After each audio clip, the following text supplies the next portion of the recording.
Hey, welcome everybody. We have a couple special treats for you tonight. Before we get to our first special treat, which is our illustrious guest, I want to introduce my illustrious co-host for this evening.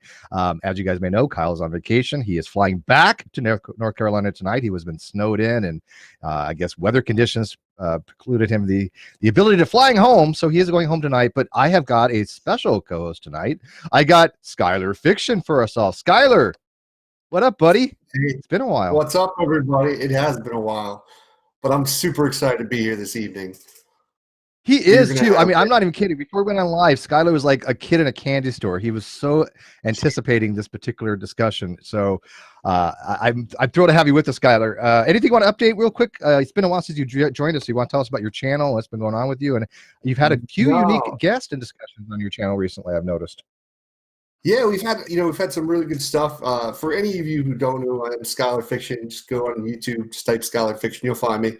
But I do a YouTube channel where I host conversations with theists, conversations, debates, I guess you could say. And I also do Bible studies with my friend Dr. Josh on the Digital Hammurabi channel. So we have a lot of fun talking theology, religion, and mostly taking apart terrible Christian arguments. That's my favorite thing to do. But I guess some of the more recent things we've had, I think I had a friend of your guys' show, Mike Winger, came on actually recently. We know Mike. Yes, absolutely. Mike's a smart dude, actually. Yeah, no, he's definitely a smart dude, really cool guy. It was a little difficult, I'm not going to lie, to get him on the channel. I had to book him a couple months in advance, about 3 months in advance to do it. And he almost canceled on me. Yeah, there's a little work involved getting him to be on your show, by the way. That took a little bit of finesse. No, it did. I had to do him a little convincing. He had some kind of grand conspiracy that I was gonna try something. One sec, Edgar. We'll get to you, buddy. Trust me. One second, Edgar. No problem. Okay, no problem. Awesome.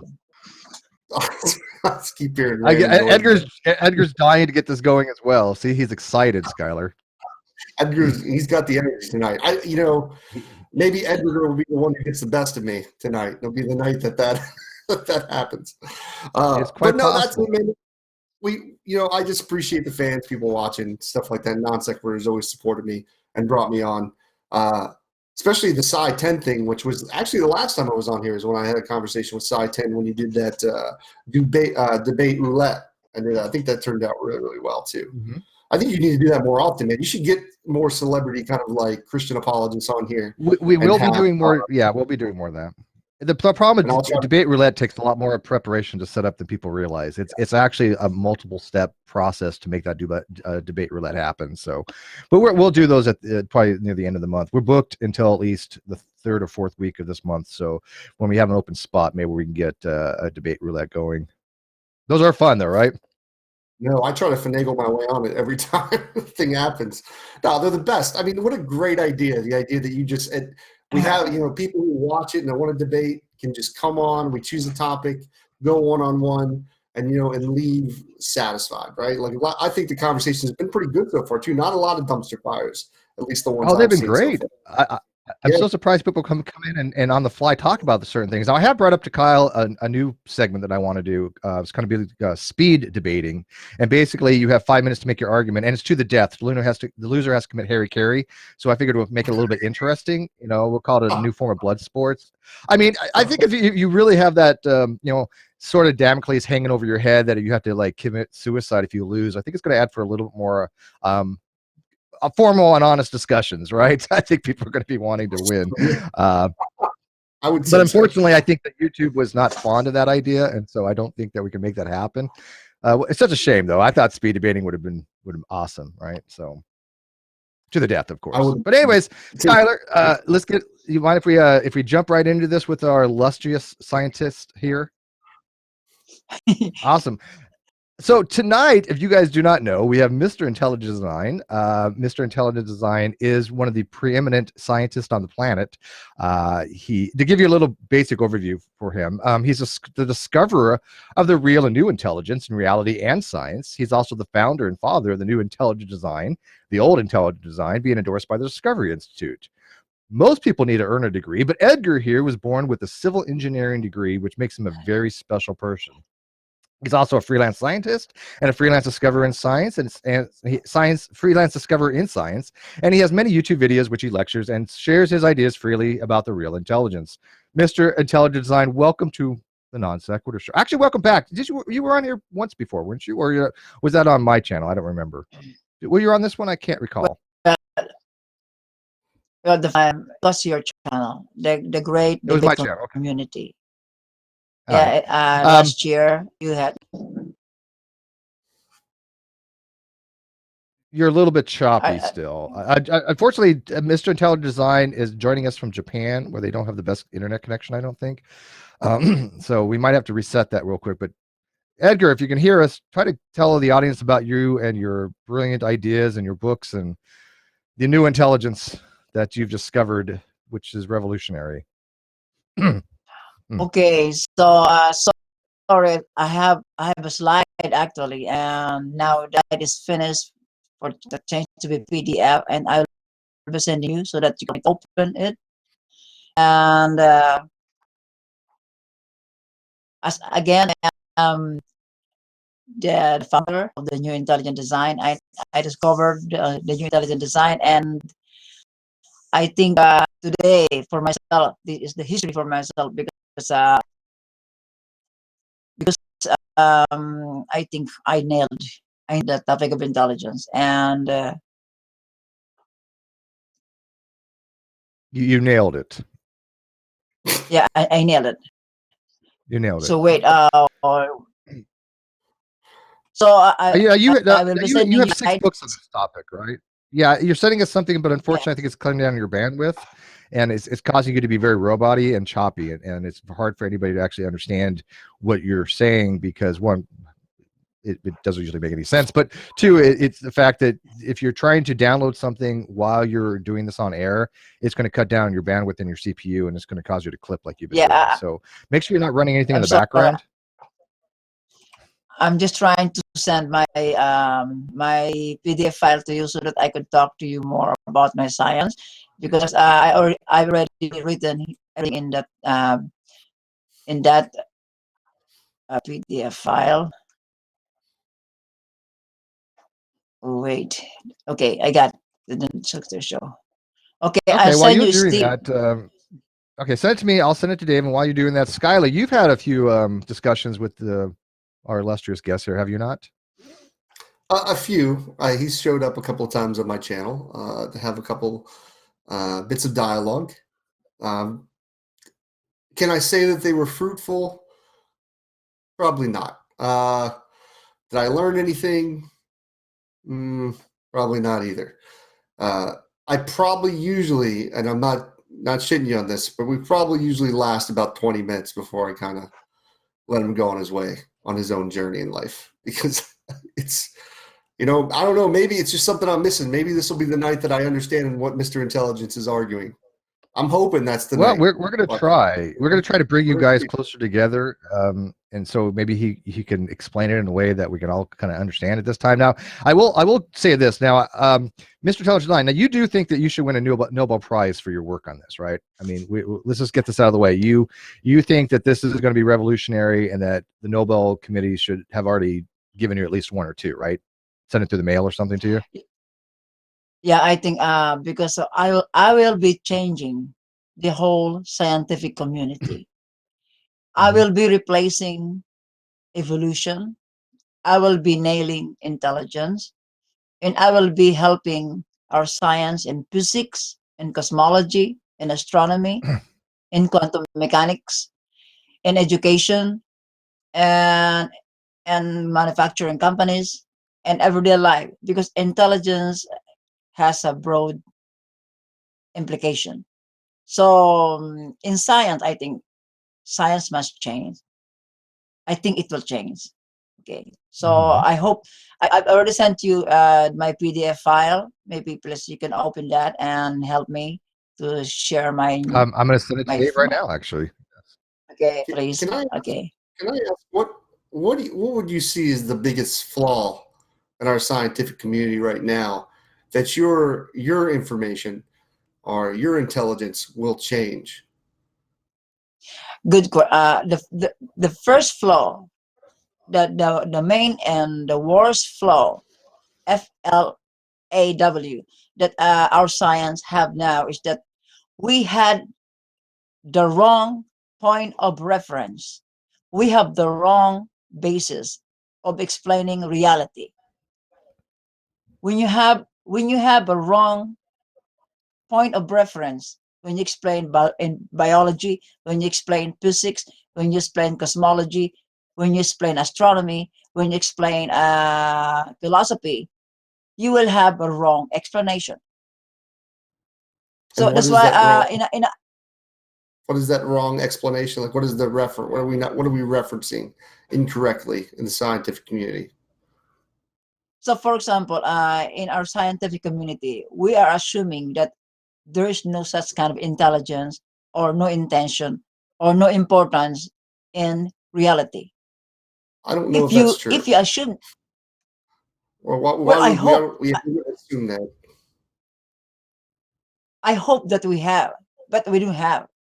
We assume that everything has no intelligence, everything has no intention, everything has no importance. That is why we assume that reality works that way. And then we assume that, for example, in biology, today I'm going to talk more about on biology. We assume that biology follows non-intelligence, non-intentional. That's why if you have the wrong basis, you will have a wrong explanation. And remember this, when you have a wrong basis, you can also explain, you can also falsify, you can also predict, you can also make science, but it all is wrong. Okay. I think some of the things you listed were just blatantly false. I mean, scientists care about things. I don't know why you would say they don't care about anything. Don't care about these things. You also, I mean, when you talk about whether they think there's an intelligence behind it, you do have some Christian scientists that do believe in maybe an intelligent design aspect. They don't think that they're not going to be the type of Christians that probably believe in like young Earth creationism or anything like that. It seems like with your first couple points, you just kind of have this uh, a failed understanding of how actual science works uh, within the community. Well, what would you What is change if you what could change one thing in the scientific community to incorporate your intelligence? What would you do to add your intelligence to the scientific community? first the first thing that we should do is to change our point of reference. Okay. We have a wrong point of reference. And in other words, we are just explaining reality just like a flat earth. Although inside the flat earth, we can also predict, we can also falsify, we can also explain. But we have the wrong basis. So that's why intelligence is very important in the reason why intelligence is very important in explaining reality in science, because we are trying to set the standard, the basis for our point of reference in science. We need to have a footings.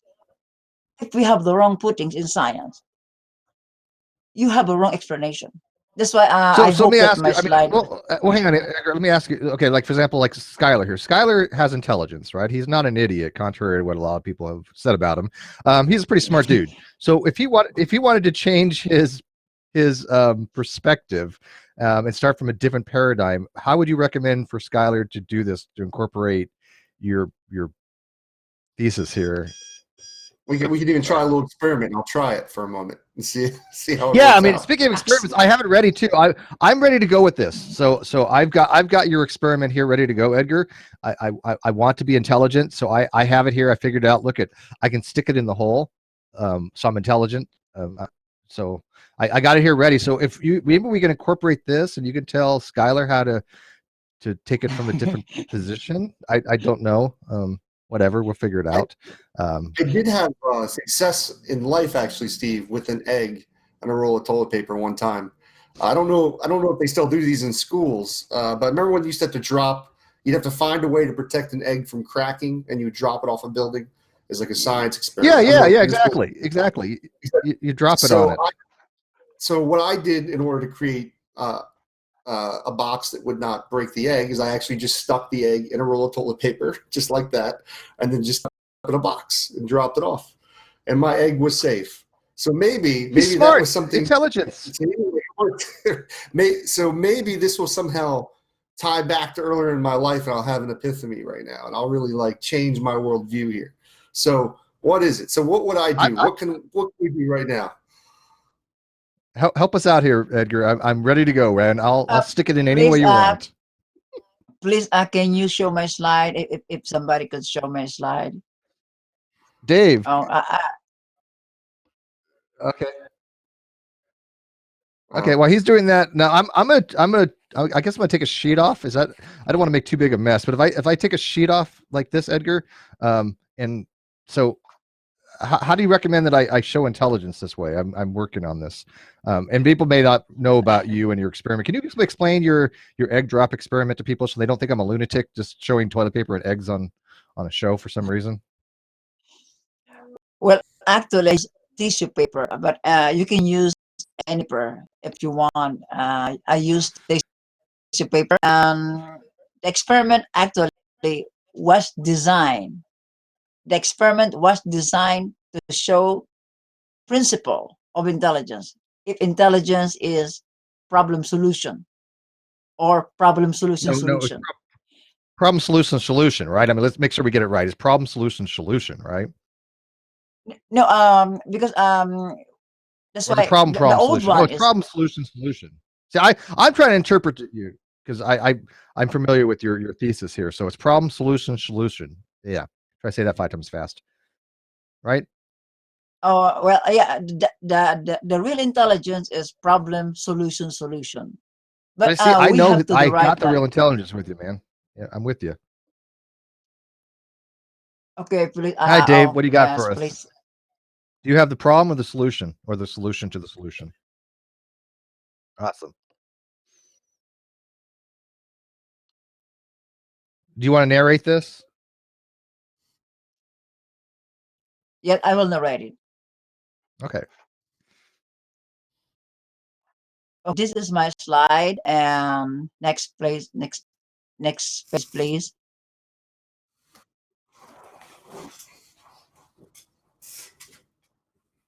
Thank you, Kyle and Steve, for inviting me here to the NonSequitur Show.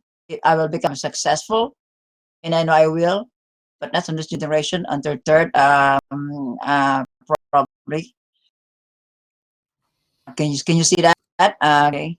Yeah, I think we're buffering. Thank you. A little bit. Hopefully that buffer will go away. David. Next. Thank you too for the nice audience who are here, and your presence here had given me more inspiration, challenges to dig deeper and explore more, so that I could give you the best science that I could give from the new intelligent design. Next, please. Well, by the way, I'm glad that Skylar's with us tonight because Kyle had, of course, been on vacation. So those are working scientists here. So Skylar, you're here for a monumental event tonight. You're going to go down in history. I think, Skylar. I think from here, I'm your friend. Can I continue? Yes, please. Yes, I am go ahead. I'm not your enemy. I'm your friend. But sometimes friend must clash ideas. I am intellect versus intellect, model versus model, until agree or perhaps until we die. Okay. Next, please. Well, that was dark. We're just going to die. Okay.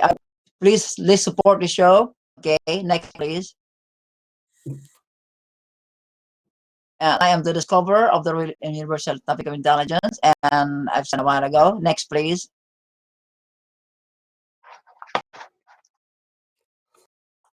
So this is my 6th science book. Okay, so next, please.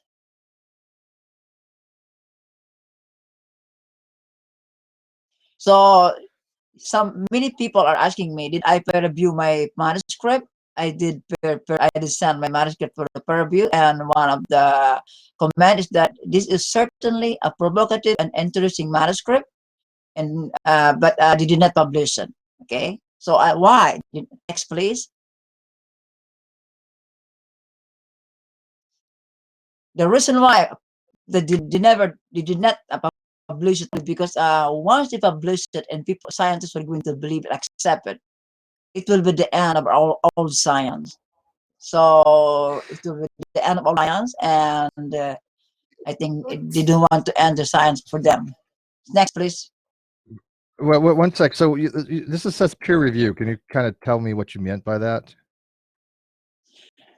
I mean, can you go back? Okay, when if they will publish my science, my discovery, and a science journal, the impact will be greater than sending my work in Amazon. You see, You peer review. So you basically peer reviewed it yourself, right? Because no, I have the I said, review for your book. Can I read your review?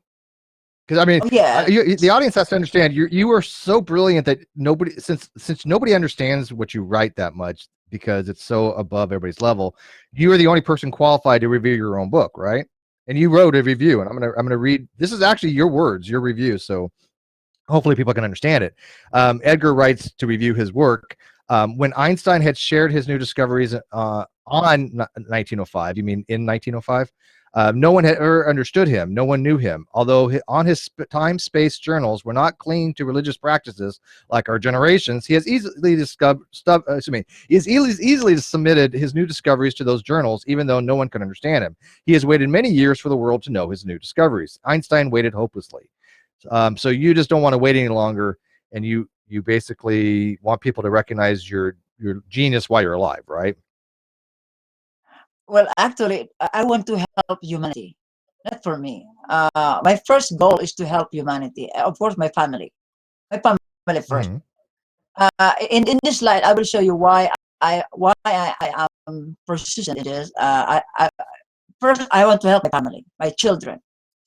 Okay, not others, because maybe I can explain to you next slide for the next slide. Okay. Okay. So next slide, please. Okay. From here, when I was in a senior high school, actually I got a perfect score in our exam. Okay.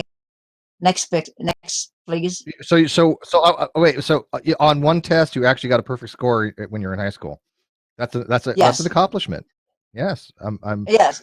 Yes. now. I did it. So did you get close to anything perfect other than that one time, or just that Well, one? What can I ask what the test was on that you got the perfect score on? probably math. It was Oh, it's simple probably math. algebra, algebra, yeah, something like that, or probably Something like that. Okay. okay. Now, It was on the simple. slide, It's high. yeah, well, algebra is pretty simple. Who's the chick down here at the bottom? Edgar is intelligent and genius. My crush. Is this some fantasy avatar for you? Is this some girl that you had a crush on or something? Or she's pretty cute It's for an avatar. yeah, it's cute for avatar. But I Is use this your that dream girl? probably yes. But I Okay, will know. I I'm will just never. checking. Okay. Okay. Don't judge Okay. him, Skyler. Don't judge him. I'm Next, not judging. Hey, Cool. everyone's got their own next taste. slide, Yeah. please. Shit, yeah. Ain't gonna judge a Next man for slide, his please. proclivities. I can't. Okay. Something maybe that So everybody's got a spank file. Maybe that's his. Right. Exactly. Edgar's no different, man. He's the only human. It's good. You know? Yeah, what are you gonna do? Every once in a while you gotta no, help no, yourself no, out. wait. I think the only thing Edgar Spink filed is his own books, but okay. Go ahead, continue. So, there are many times that I heard those girls, those classmates, and my boys' classmates who are telling me that I'm intelligent, but actually the teachers were the one who gave me inspiration because of my perfect score. And I got I think 3 times to get a perfect score in our class. And but on that time, I thought that the uses of the word intelligence and for my teachers something like 50 question. If you have 50 question, you have 50 solution. You got a perfect score. Then this is the way we use intelligence. Next slide, please. Hold on. Before you go to the next one, before we go to Okay. the next slide, can I check? I just want to read something here. I just caught up in this slide. And it says, although many times I heard the girl classmates in brackets. And boys. And boys too. Like I don't. Yeah. And boys too. Why? It's like, but you know, the girls real important. Real important that the girls notice. Yeah, right. because I was. Hey, dude, when I was in And high they're school, the telling me girls that were the you're- only thing that mattered. Okay, come on. Yeah. Seriously, I didn't go to get an education. I ain't stupid. I just paid attention to the women in my senior class. But go ahead, please continue reading this. Actually, Skylar. Sorry. Okay, Go ahead, okay. man. One second. Let him read this. Next slide. No, Next slide, please. no, not next slide yet. I want to read this. Skylar, please finish Yeah. reading Okay. this. Right. So in boys too, who had been telling me that I am genius and intelligent, but it was actually some of my teachers who had been telling me that I am intelligent that really inspired me because of the news of that perfect score. Probably I got perfect score in our exams 3 times as senior high school student. But from that time on, I thought that the usage of the word intelligence from all my teachers and from teachers around the world was like this: 50 questions over 50 solutions equals perfect score. Now let me. So it was not this. One second. Was it? Yeah. So wasn't this one test? It was 3. And by the way, for people that don't know this, first of all, I know Edgar longer than anybody in this entire community. I actually brought Edgar from obscurity to the community. Edgar has a civil engineering degree. So he is a master when it comes to physics and mathematics. Matter of fact, like I said, when I first started this today, he was born with this degree. He didn't even have to go to school for it. So I guess when he got his birth certificate, he also got a civil engineering degree at the same time. So, you know, that when you're that smart to get a degree when you're born, you got to pay attention to what the man's saying here. So, Edgar, by the way, we are friends, right? You and I, we're buddies. We are friends, of course, yes. We are friends. Okay. So, I mean, you Next know, when I slide, pick on please. you, I do it out of love, right? Okay. No problem. It's no problem. Okay, good. No problem. No, for me, it's okay. Next slide, please. So, if you're still studying in private or in public, you will surely agree with me that any student who got a perfect score in exam, that student is considered and labeled as intelligent, smart, or genius. To deny this reality is to lie and deceive people and become dishonest. Next, please. I don't know if I agree with that. Just because you pass a test, that we're going to call you intelligent, smart, or genius. Like, I think anybody, if you study hard enough and the test is easy enough, you could probably pass. Well, he got 3 perfect scores, though. How many perfect scores did you ever get? I didn't think so. In history class, I did pretty well. I did pretty well. Math class, no, absolutely not. But yeah, I had a good history teacher. I got like a couple. All right. I'm sorry. I'm being too harsh on Edgar. I'm sorry. Go ahead. And no problem. Yeah, I mean, It's okay. the man has achievements here, and you're just kind of diminishing them like they're nothing, Skylar. So I thought that 3 perfect. Like that's like the Trinity right there. Yeah, and yeah, you're right. I mean, he did pass 3 tests. Go ahead. Exactly. I gotta give him. I gotta hear him out. I gotta hear him out on this. So I thought that the academic world, science, society, and science had been using the word intelligence in this way. Intelligence is problem solution. If you solve a problem perfectly, you are intelligent and genius, obviously. So I see it now. Intelligence is a symmetry. In where the problem is 50, the solution or answer must be 52. That's easy to understand. Next slide, please. Next. Well, and by the way, I do want to appreciate you dumbing this down for us. By the way, I noticed that you said you're going to dumb it down in the live chat. I do appreciate that because we're not exceptionally bright people around here. So the fact if you can dumb it down to our level so we can understand, we do appreciate that, Edgar. But I really want to understand the 50 part, though. I don't understand it. Maybe it's not dumbed down enough for me. Maybe I need a little extra dumbing down for this. But I don't get what the 50-50 solution problem is that you got from the last 2 slides that you've been providing information from. No, if your teachers gave you 50 questions in one exam, and you solve all those questions in that exam on that paper, and they said you got a perfect score, then your teachers and your classmates will call you intelligent and you're smart and genius. Okay. So I thought that the academic world, science, society, they are using a symmetry when you have 50 problems, when you have 50 solutions. Then It's symmetry for me. I call it symmetry because it's easy to understand for me. So that's what I understand. I understood that time. Okay.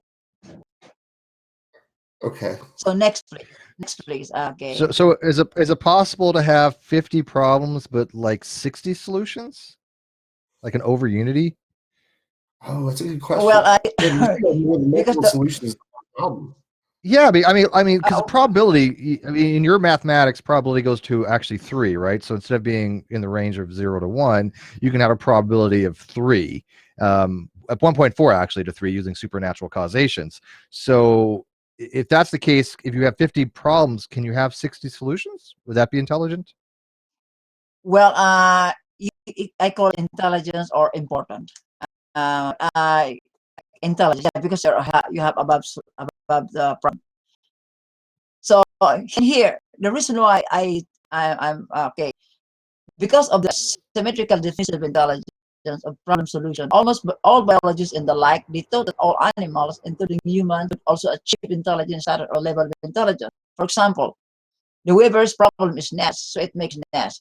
The monkey's problem is to reach the hole, so it uses stick. The crow's problem is water to drink, so it drops stone. They're, they're showing intelligence, so problem solve is intelligence. So that's how we think. Next slide, please. What if they can't solve problems? Are they still intelligent?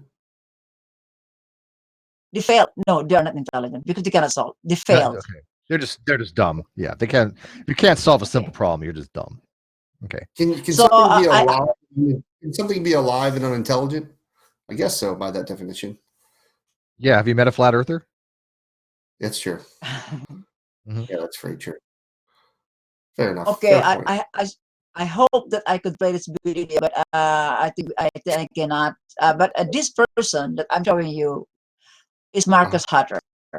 And next slide, please. I will go back into him. Next slide, please.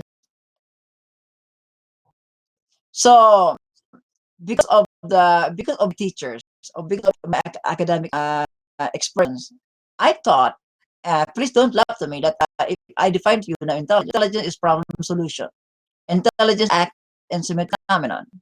Okay, next slide, please. I don't know if you will like that, but by using academics based on okay. But now that I am married and I have 2 children, I have to nail the topic of intelligence so I could answer the following question: is cell intelligent design or not? Is life intelligent design or not? Is universe intelligent design or not? Because we are Christian, and I have 2 kids who are growing up, so I need to answer these questions so that I could answer my children. As a father, I have the responsibility to answer them this question because of my Hold on. Christianity. Okay. I gotta say something else. So okay, so if I take what you just defined as intelligence in the last slide and fit it into the sentence, it'd be: is cell problem solution designed or not? Is life problem solution designed or not? Is universe problem solution designed or not? If I were to take the Yeah, definition you just used to define what you mean by intelligent, and then you use the words intelligence in these sentences, so that doesn't make any sense. correct. I understand you that. That's why I have more slides. We are Okay. starting. Okay. Just so we're Just clear, next this slide. doesn't make sense. All right. Yeah, Well, just you got so thank clarity, we're not talking, Sky. We're not talking about the old intelligence design. That's that whole has been Discovery Institute stuff. He's not promoting that old, outdated intelligence design. This is the new, improved version of intelligent design. New problem it's solution. the Okay. new one, the real one. Okay, All so right. next slide, please. So since I am here in Japan, I was very worried, because there are many atheists here in Japan, and our children they will be facing two big rocks of philosophy of explanation. And I am hoping that our science can help us, especially creationism and intelligent design. Next, Now, real quick, was this the presentation that you showed to Kent, or was that something different? Because you have had a almost the same. discussion with our good friend Kent Hovind, who ended up how should I put this? Running from you a little bit. I guess you've scared him off. He didn't know how to exactly interpret your great discoveries. But I watched the very end of your discussion with Kent, and at the very end, Kent magically had computer problems and had to leave, never to return ever again. Correct? Correct. But when I give this presentation to him, he was said, "Oh my, great." So Do you think Kent's he intelligent? said, well, I don't know. I don't know. But he had seen my first slide because I asked him to come here to help translate. So he said he has no time, so it's okay for me. But I send this. He turned it down. No, he has no time. Maybe He has no time. Yeah, Ken Ken Hovind's a very busy man, fleecing people for money and conning people and making a bullshit. So we understand he's a very, very busy man. Yeah. Okay. So as you know that Japan has the emperor, and they call it the emperor as God. And Japan had their own god deity, that is the emperor, before the World War II. From this fate to emperor, Japanese people had their sense of living and meaning of life from the emperor. Actually, the deceased grandfather of my Japanese wife was one of the emperor's guard on the time of World War II. But after Japan's defeat in World War II, the Japanese emperor had renounced his deity, and almost all Japanese people, especially the younger generation, don't really believe and accept in God or deity. Next slide.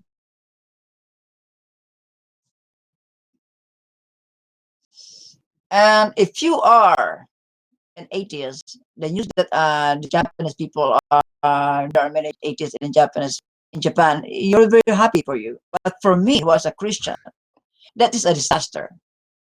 Is that true, Skylar? Are you happy that almost all Japanese people are atheists? Is this good news to you?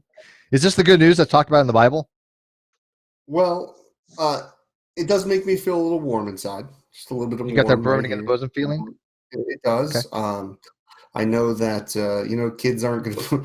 People are going to wake up not living in fear of a God who will send them to all eternal torment. We don't have to worry about that anymore. Those people don't. And I wonder how the crime rates are over there in Japan. I wonder if they have like really, really low crime rates and probably good healthcare and a good situation over there. I'd be interested to see how that society runs. Do they have morality over there, or are they just a bunch of moral atheists? I mean, maybe they're just eating babies over there. Probably, for all we know. You know how these atheists are. You can't trust them a minute with your children. Baby cheek sushi, I hear, is popular. Yeah. As long as it's raw, right? Like they make like sashimi out of it or something. Well, cool. But you gotta have soy sauce with it, of course. You gotta have soy sauce, but yeah, it's gotta be raw though. That's traditionally how that's. Is that how it's served, Edgar? Is that how it's traditionally served for the atheist? Baby cheek raw, or with soy sauce? I didn't get it. I'm sorry, I didn't get it. No, it's okay. It's an atheist thing. You wouldn't be eating baby cheeks, so but this is. You wouldn't know. Yeah, you wouldn't know. You wouldn't. It's flavorful. Yeah, they're tasty. And I'm not even atheist, but you know what? I could dine out and take a delicacy every so often. But for you, this is somehow as a disaster to you that there's an atheist in Japan. Is this? Yeah, because of my children. He is very smart. He studied in top 1 high school in my friends, and top 1 in university. So he is smart. If I cannot answer his question. But yeah, but you're smarter than he is, right? How could you not answer his questions if you are literally the smartest person on the planet? How many tests because of has he ever got a perfect score? Because if he hasn't, he's not that smart. Yeah, I mean, clearly. He did not. Okay. You set the maybe bar an elementary school. Okay. I mean, 3 perfect scores is a high standard to get over that bar. Well, it reminds me of, you remember from Married with Children, Al Bundy and the amount of touchdowns he got in one game, where he would always brag. He's like, I got 3 touchdowns in one game. It sounds like with the test. I got 3 perfect scores when I was in high school. Therefore. Okay, next slide, please. What was it math, though? Oh, you have 3. Yeah, I think there's 265 slides in this PDF, so you might want to prune it down a little bit. We can't obviously show all that. Okay. So this is the wraps. This is the wrap. It really is. was like, all right, we got to get this going. We got like 300 of these slides to go tonight. I've been wondering why he's like rushing to go to each slide as we're going through this. This is why his computer. No, this is why his computer was taking so long. It took like 5 minutes to transfer. It was so huge a PDF. I'm not even kidding. This thing is like gargantuan. Oh, sorry. Go ahead, Okay, Edgar. so- please. Sorry. Okay, I mean, this is- I'll be this- done this- before we finish. Yeah. This is the two rocks that I'm afraid that our children will be facing. Okay, so I have to answer the question, intelligent or something like that. Next slide, please.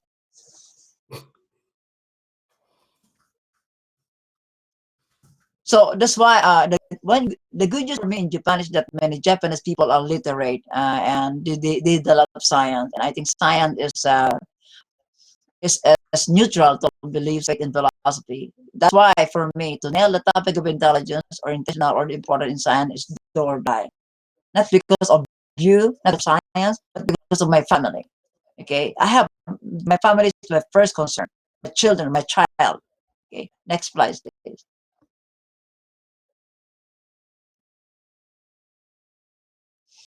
So on that time, I searched what is intelligence actually because this person on the right is Marcus Hatter, Hugh, and together with Shane Legg, they were the one who researched the definition of intelligence and they published that definition in archive.org and it's free.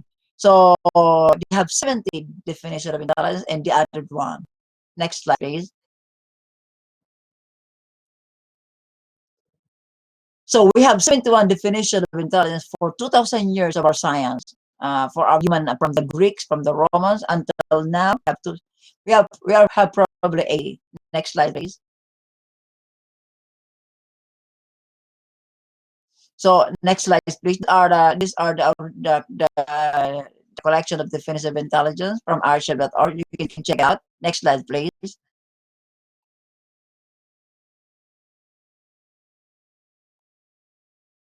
And this one, the actual PDF file and in the archive.org. Next slide, please. And the added one's definition. Okay, next slide, please. Before we move on from the definitions, do you not realize that those are all just descriptors, right? I mean, these are just descriptions of how this word intelligence is used. There's no one prescriptive way to say that this is exactly what the word intelligence is supposed to be, meaning. And it's just a word that people use to convey something to somebody else relating to, like you said, the ability to problem solve, the ability to understand, the ability to comprehend, knowledge level. There's a whole bunch of things that go into intelligence. So what is the significance of having pointed out that there's 71 different descriptive definitions of intelligence? Most words have multiple definitions. The reason why I am, because for me, I was trying to differentiate cell, universe, existence, life, if they are intelligently designed or not. Because I use the word intelligence. So I first find what is intelligence in our science. So my problem is what is intelligence? Because I'll be using that word to categorize if biological cell, life, or universe, or anything that I have in our house, if they are intelligent design or not. That's why for me, the word intelligent is very crucial. But as I've told you in my experience as a student in my high school, people call you intelligent when you pass the exam, when you get a perfect score. So in other words, at least our mind, our society, at least know what is intelligence. We have what should I say? We have a view of intelligence, but it's not clear. So my work, my assignment to myself is to nail that topic and make it clear. That's my point. Can I ask? So at this point in the slideshow here, is it safe to say that what you mean by intelligence is problem solution? No. Okay. Can you just give me a 1 sentence? I thought that was the whole thing. Problem solution. Yeah, I was there too. So let me just in one sentence, maybe 2 sentences. Can you just give me the exact definition of intelligence? Intelligence is problem, solution. And I That's will what I show you. I will said. show you at the, Wait a minute, I'm so confused. That's what I thought it was. Isn't that what he said? Problem, yeah, solution, I will, solution. next slide, please. Next slide, please. I will show you the next. Hold on, I have hold on. next. No. Okay. We're going to do this thing where we just move to the next slide because you don't want to explain yourself here. So, so problem, solution. So when God intelligently designed humans and the earth, what was the problem? The problem is the non-existence of the universe and the non-existence of humans. Why was that a problem before humans got here? Why was that something That's that God had to come up with a solution for? No, the way I see reality, because I will explain that to my slide. I know that you have many questions. That's why I have more slides. Oh, we do. At the end, So many I will questions. explain it to you. Okay. Okay, yeah, please, You're please not gonna explain and we know Please, and dumb it down. continue first. Okay. Well, So, first, I mean, anyway, one quick question. So, is the God that you're talking about intelligent? yes. Okay. Was there a problem that God had to solve something from? Well, for an intelligent agent, there is no problem. For an But independent for agent, wasn't there's no problem. So he wasn't Yeah, intelligent.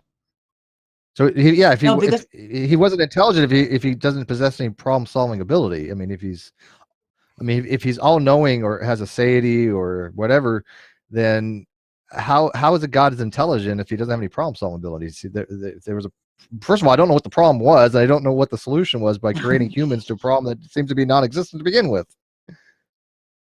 correct. So that's why I don't know what the hell I just said, but I'm correct on it. Okay, great. okay, let's continue.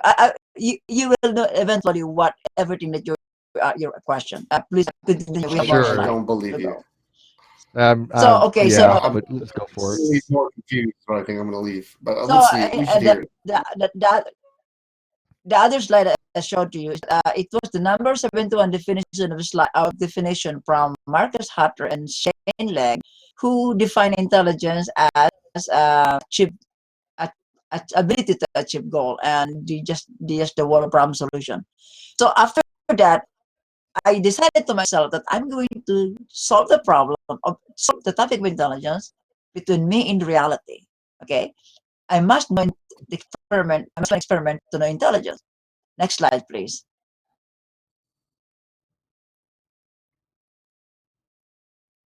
So this is the reason why I am so confident in my science, because I can make experiment for intelligence as the first initial definition of intelligence as problem solution.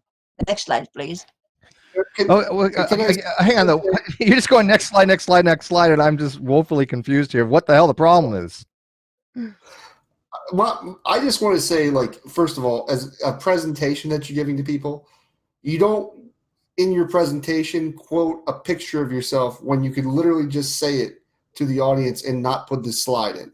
Like, you're putting a slide of yourself with a quote above it and then reading the same exact quote of the picture in the slide of you giving it. Well, that's because nobody can quote him. Nobody can understand his intelligence to quote him. He's the only person that's confident enough and educated enough and intelligent enough to quote himself. You know. Right. See, he agrees. See, I'm not trying to put words into his mouth. I've had discussions with Edgar. I'm not even being hyperbolic on this. This is what he would say. Who else is intelligent enough to quote you, by the way, Edgar, besides yourself? If you're bringing this to an audience, I would get rid of this slide and just simply say what's on the slide, which you could do with probably a lot of the slides you have here. I don't need the visual of you saying the words. But he's smiling in this. Look at, he's so confident in this. He's dressed up. He has a nice tie on. Love that tie. So I almost like pastel. But you're confident in this. So I mean, I'm not intelligent enough to understand your intelligence. So this is kind of helping me understand where he's coming from, because he's quoting himself as a academic source. Well, like I said, who else can do that but himself? First, my connection. Because connection and my mic probably is not good for you to hear, so that's why I prepared that. You need to get a decent mic. You need to be intelligent enough to Okay, solve your because problem of a bad mic. I'm sorry. Thank you. Okay, next slide, please.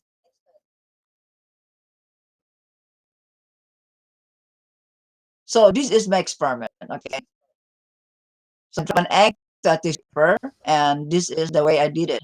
Next slide, please. This is almost like my 7th grade science project. Correct. Now Correct. he actually has built this. This is a experiment that was actually built and performed It's basically just Actually, and yes. approved dropping by a Landon vertical. Curtin Hall, apparently. And Actually, Red correct. Eye, poor Yes. Red Eye. By the way, Red Eye is in the live chat now. He actually read one of your books. He hasn't been the same ever since. I feel Okay. like we actually owe him a debt of gratitude because he did try to read one of your books, and it's done some damage to him. I think it's caused a little bit of a shaking, a little bit of a neurosis. He's just not the same Red Eye that I've known for many months. Could I volunteer to Okay. do the audiobook version of the of the book? Like, I'll just read it in my own voice, and I'll just do the audiobook of it for those who don't want to read through it and go insane. At least maybe I can add a little humor to it. All right, Okay. Listen, well, next. let her try to explain this particular. Well, hang on, we can't. No, I'm not ready to go to the next one yet. I want you to explain this one, and of Yeah. course, Landon, being the humble moderator that he is, he doesn't have the intelligence to understand this. We get that, Landon. If Well, Landon ever watches this. the explanation of the other slide. I just Oh, the explanation on the next slide. Okay, that's fair enough. Sure. Okay.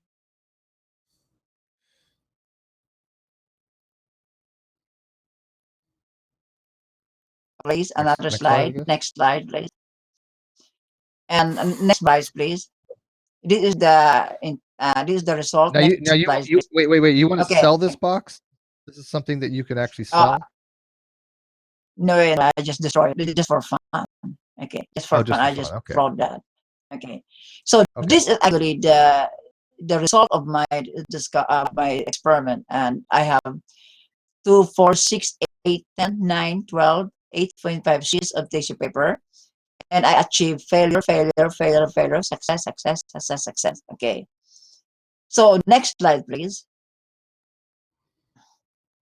And this is, you just have a box. You drop an egg through the box, Yes, and then it lands. yes, And then how many pieces of toilet paper you basically put as padding is whether it's success or failure. yes, correct. So on Okay. before I conclude, I learned something here in the experiment. I learned that intention importance is part of intelligence, or part of intelligence, and also I learned that solution problem is the same as support, reinforcement, defense mechanism, feature, or other synonyms such as backup system or repair mechanism. And also learn on my experiment that intelligence can have limits or range because if you have too much support or many solution, the system will fail. And also number 4, I also learned that success in non-intelligent is simply done, or success in intelligence is job well done. So I just want my experiment told me a lot, but I just showing you some here. Next slide, please. No.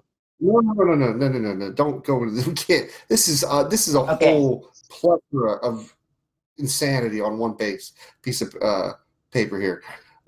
Okay. How did, by dropping an egg through a box onto some tissue paper and it not breaking, give you the idea that solution for a problem is the same as support, reinforcement, defense mechanism, feature? They are synonyms such as backup system, repair, and mechanism.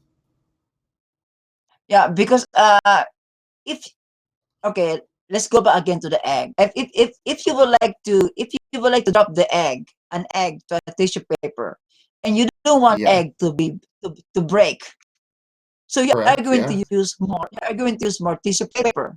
In my Okay. terminology, I call it support. But in some application, it can be called reinforcement. For example, in the concrete, reinforced concrete, or some application, we call it defense mechanism because somebody will help you. The system must help. Like for example, in backup system, for example, in the military, you need backup so that the unit that you have sent will become successful, or repair mechanism. In other word, so in other words, these are almost identical because Well, you're how are talking they about identical? yeah, they're not. Yeah, a solution and a problem and support and reinforcement are not identical. yeah, because Now, it depends on how you work. Just describing your test. That's why you're using the word support and reinforcement, because you're simply just acknowledging the tissue paper has to be a certain level of thickness so it won't break the egg. It doesn't get you. Yes, First of all, first of all, intelligence doesn't mean solution to problem. But I'm going to grant you that for just a moment, right? Now that I I've already agree. granted you this premise, now we're already on another premise, which is support and reinforcement equals solution and problem. No, what I said is that because this is my experiment. Okay, I just summarize everything here. The reason I put it here because I cannot give you a little by little at a time. I put here the summarize of the definition that I use for support. Just in reality, when you use the word solution, you are using the same word as support or reinforcement or defense mechanism or back or No, I feed or don't. backup I don't. mechanism. These are not all. Yeah, these are not all synonymous terms. They mean different things. But in reality, it will. That's why I have a slide to explain to you that. Don't worry, I have a slide. Oh, I'm I know sure that you you have have a a slide multiple for question. everything. Okay. Yeah. that's what I'm saying. Every Yeah, question we've had, you're like, you will see the picture. You will see the picture. Okay. Okay. You will see the We'll go. picture. Why? Okay. We'll do a few more slides here, but I think we're losing people here because you're using all these terms as some kind of synonymous things, and they're not. A solution and support are not even I can have a solution to a problem, but support is the evidence that allows you to say that the solution is going to be something that's viable as a solution. I mean, I can have a problem, and if I want to analyze this particular problem, I go, okay, what is my evidence to support my solution? Can I implement the solution? Do I try when I try to implement the solution? Does it work? Is it trial and failure? There's a lot of things that are going into problem solving. It's not just like saying, okay, I need to know exactly how many pieces of tissue paper will stop an egg from dropping, because that doesn't, in my opinion, really get you anywhere. What does it tell you about the nature of reality, knowing that if I have 8 to 8.5 thicknesses of toilet paper or paper towel, whatever it is, that I can stop an egg? I can basically figure that out just with physics. I don't need even to do an experiment for that, really. But even if I did the experiment like you have done, what does it tell me about the nature of reality that I didn't really know before? Yeah, the reason why I'm using this phrases, this term, because reality is broad. BROAD is too wide. The experiment Reality is is only broad. one event. Okay. It's broad. So because the reality is broad, we have to use another term for that reality, another term for that event, another term for that event. Because if we only use one word or one phrase, then you cannot explain reality. That's why I just put here because in the next slide I will show you. I will surely show you, Okay. and you will surely say, okay. Please next slide.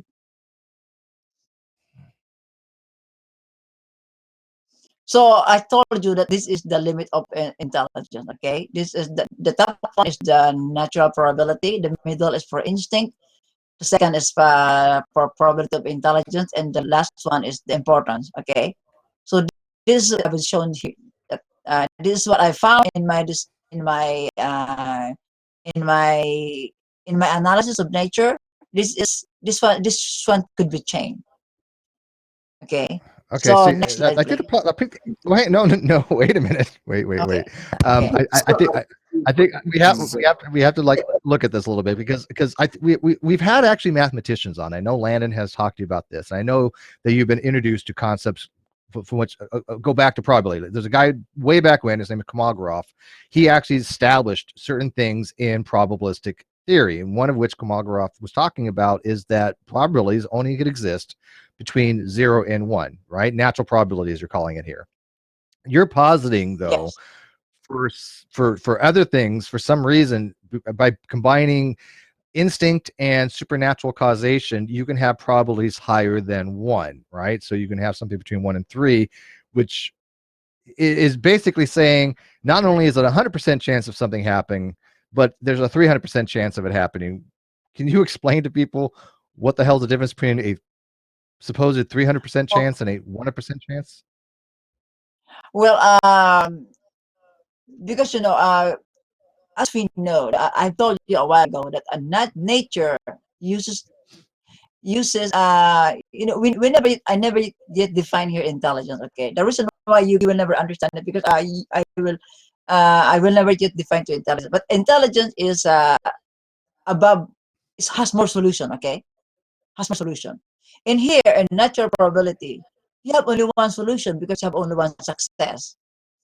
Okay, so if you have 100% success, then you have only 100% probability that an event will happen. You have only one success. But in intelligence, you have always success, always success, always success, always success. But you have more support. So you're saying each event you're taking, and you're saying if there's a 100% chance of something happening once, and you do the experiment 3 times, you now have 300% chance of it happening. Because I don't think it works that way. I'm pretty Maybe damn sure. okay. So okay, maybe okay. So what should I do? I'm in the middle. So do you want me to put? I wish I could. What should I do? I have a slide to explain this. Okay, I'm sure at the you have end. a slide for everything, Edgar. I really At the end, do okay. believe you have a slide for this. Yeah, I've downloaded this you- PDF. There's damn near 300 Okay. slides in this PDF, dude. Okay, so but maybe we can make it faster so that so you will get it because what I'm doing here is show the slide and give you the view of intelligence. So Okay. I will answer that. Okay. So I have a this slide. That's gonna be the motto for this particular episode. I have a slide. It's kind of like Martin Luther King's "I Have a Dream," okay. but I have a slide. It's up there. So this one actually is another limit that I've been thinking for 2 years. I think this one is used for biology when an intelligent agent uses a spy Biology. to design for plants, for flowers, for circle object found in vertical. I never Do yet you know what check that little it. symbol means? What you have divided by 3? Do you know what that symbol is? What? You have 0 less than or equal to p less than or equal to. Then you have a little symbol. You know what that Yeah. symbol is? What's that symbol? What symbol? It's like 1 over division. 3. Pi. No, Pi over 3. pi. How are you using pi here? The reason why I thought based on the way I saw reality, I thought that an intelligent agent was going to spy to design plants, especially flowers or circular object and biological world. So that's why I used another limit. But this one is I'm still studying. Let's show you the first to show here in the world. Okay, I'm trying to figure out how you're relating to pi to any of this. Well, Steve, this one we're Steve. We're even for D-Lo to Pilot, man. I just want to say that to you right now. Yeah. Okay. You know what? I'm going to accept that. That's a fair point that you made. We are even. I'm going to get you back somehow, though. Trust me on this. Next slide, please. Hang on. I have somebody that I brought in who's very intelligent that may be able to explain this in a more fundamental way. Red Eye, are you there? Yes, sir.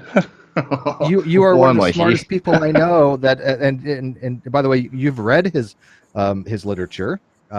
Yes. Can you basically, in a nutshell, maybe be able to explain this to the audience in a way from your brilliant observations of Mr. Intelligent Design's writings in a way that us dumb people can understand it? Okay. I took a bullet for a lot of people. I just want to say that straight up front. A lot of people, I took a bullet for you. You owe me. A lot of people owe me. You do. So reading Edgar's book is one of the only pieces of text or literature that can actually cause you physical pain from trying to decipher, because you've got to read what Edgar's trying to say and then decipher this alien language to try and make sense of this thing that still doesn't make any fucking sense when you've worked it out.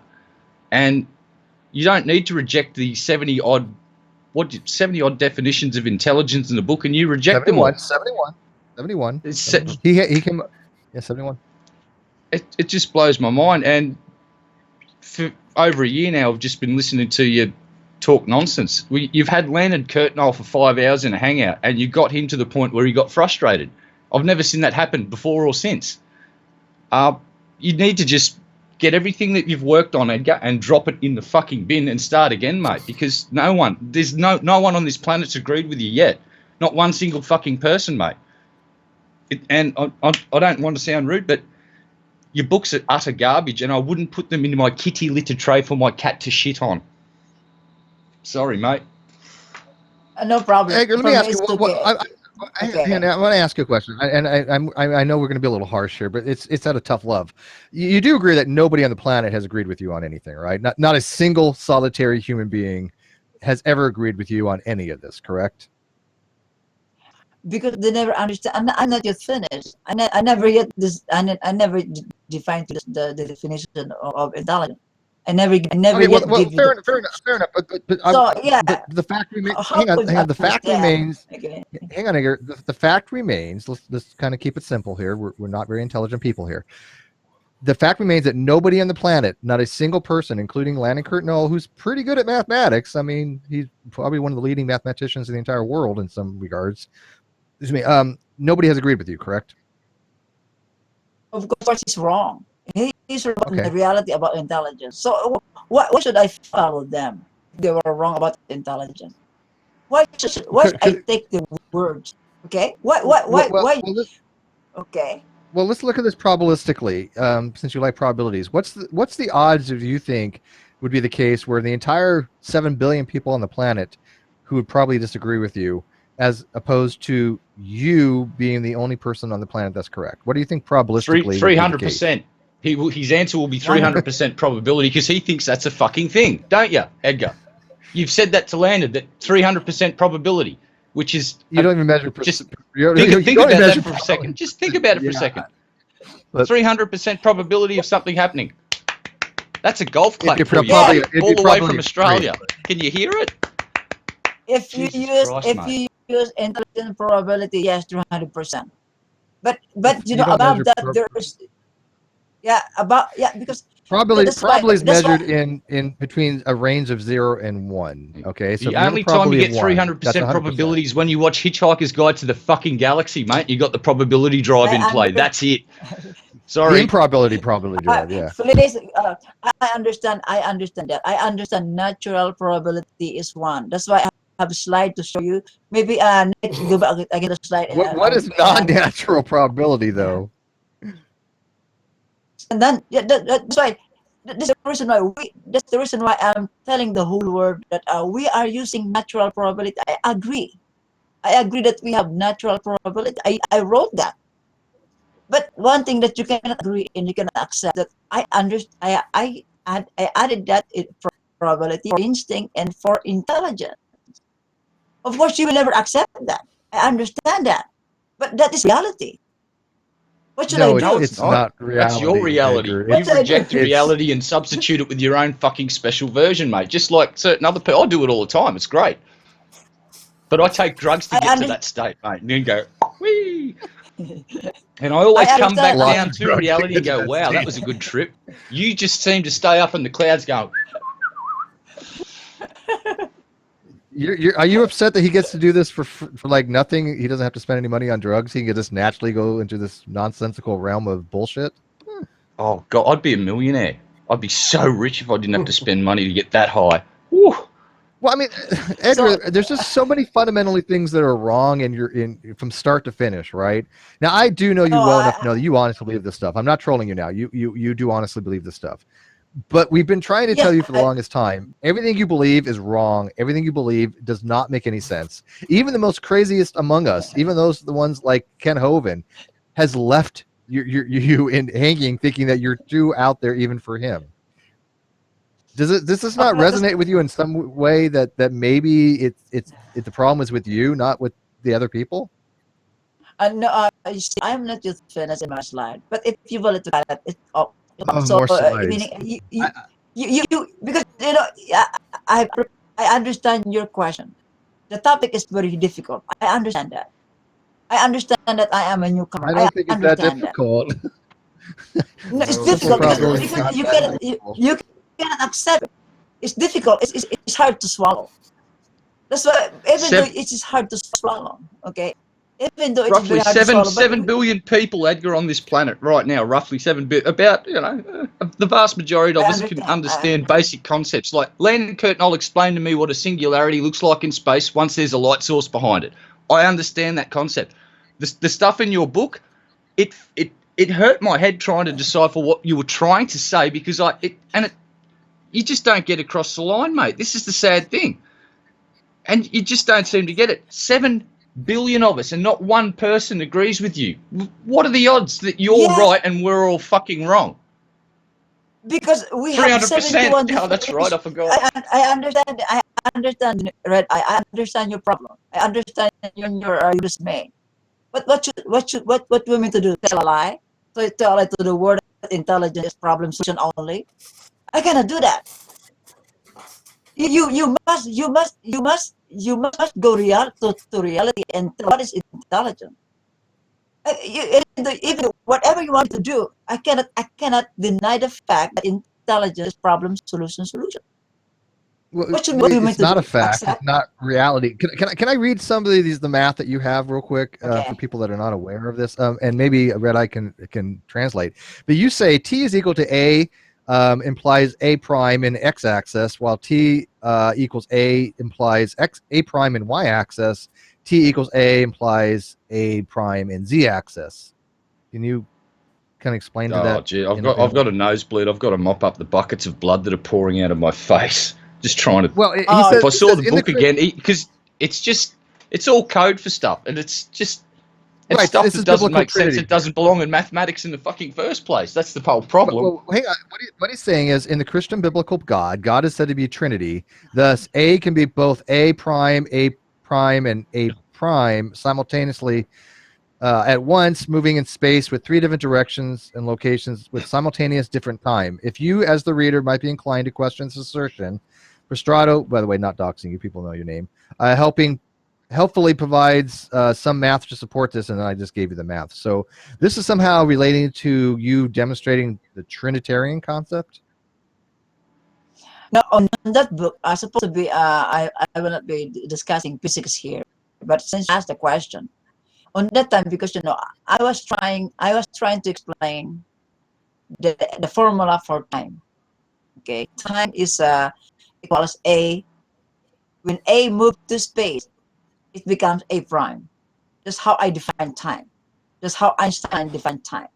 For example, when the universe has moved from A to B to another place, we call it A prime. So the universe used one dimension of time.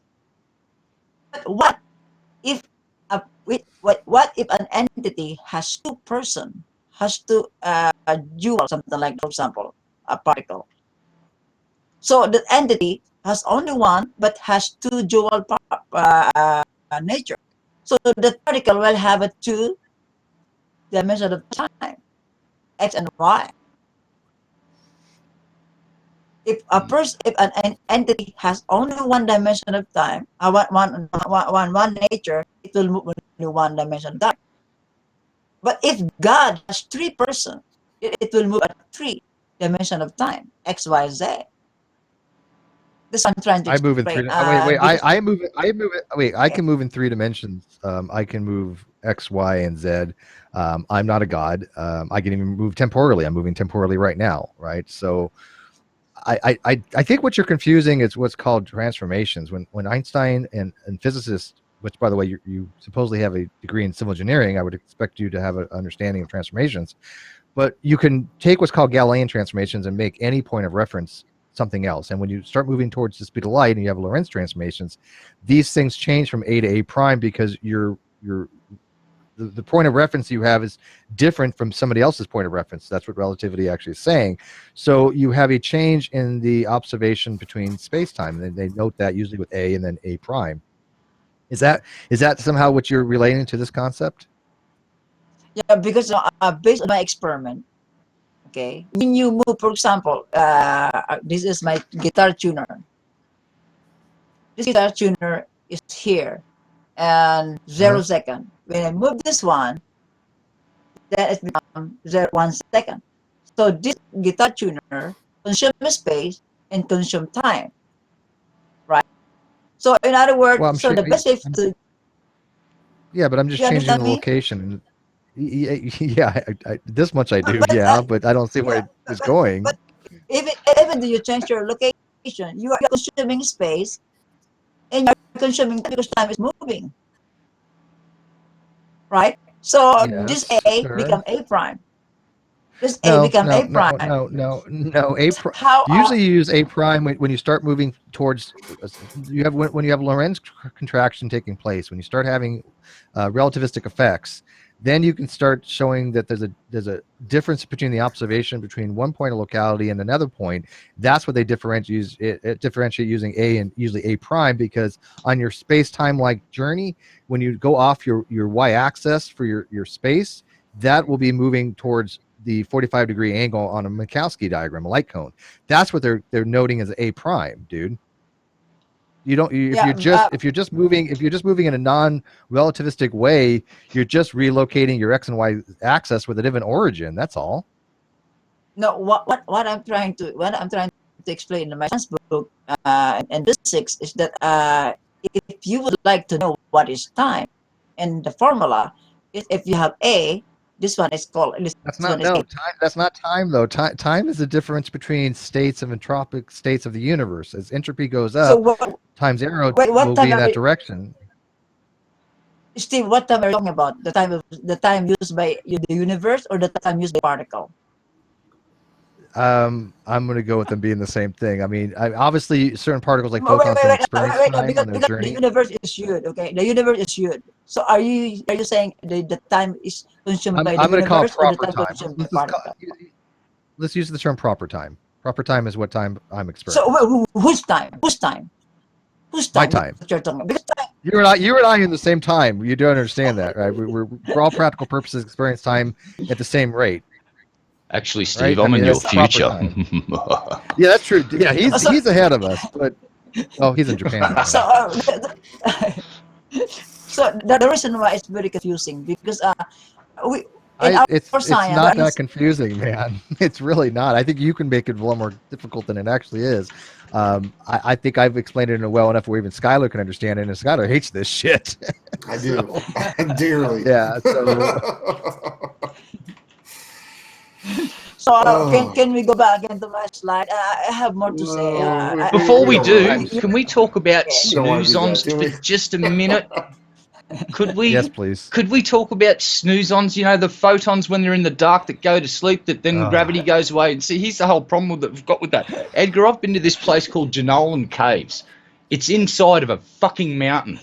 And you go through airtight vaults to get to it because there's massive stalactites and stalagmites. There's a stalactite that's over 30 feet long. It's called the Cathedral. It's beautiful. Now, when they turn off all the lights in there, it's utterly void of light. And you know what happened? I didn't fucking float off and hit the fucking ceiling because the fucking photons didn't fucking go to sleep and fucking become snooze-ons magically like you insinuate. Let's touch on that. Why do you think that photons lose their ability to do whatever they do just because they're in the dark? Because I just really have trouble grasping this concept. Can you explain it to a layman like me, Locker? I'm a caveman. Talk me through this one, mate. Enlighten me. Well, based on the way I explain, based on the way I see reality and space, for me, space is just a composition of photon, an inactive photon, inactive photon, inactive. So when An the active part photon. inactive photon, space is Yeah. just an inactive photon because if an intelligent agent had created the Big Bang, had the beginning of the universe, and according to our physics, the light has the fastest speed velocity that we had. Therefore, the one that creates space is the photon of light. Because before you put mass massive object in a space, you must first make a space. So to make space, you must first send a photon of light to make space. That's why what I see in nature, that the photon of light was the one who made space. But since space is composed of photon of light, then some photon is inactive, some are not. And second reason, the reason. What do you mean by inactive? I'm not understanding, and I've tried to understand your snooze on thing before. I personally, I'm not smart enough to understand it. How are you relating what would be an active photon as compared to a inactive photon? What would be the differentiation? I mean, would be like a dark photon, would be a photon that exists that's not traveling at the speed of light, which cannot happen. I mean, unless you're going through a medium. But in free space, it travels at the speed of light. But what would be an inactive photon? One that's For turned me, off or something? an inactive photon is that first when photon doesn't create itself. I mean, for me, photon is like a cell, biological cell. It replicates itself. Because for example, when it travels to a non-space place, it must replicate itself like a cell.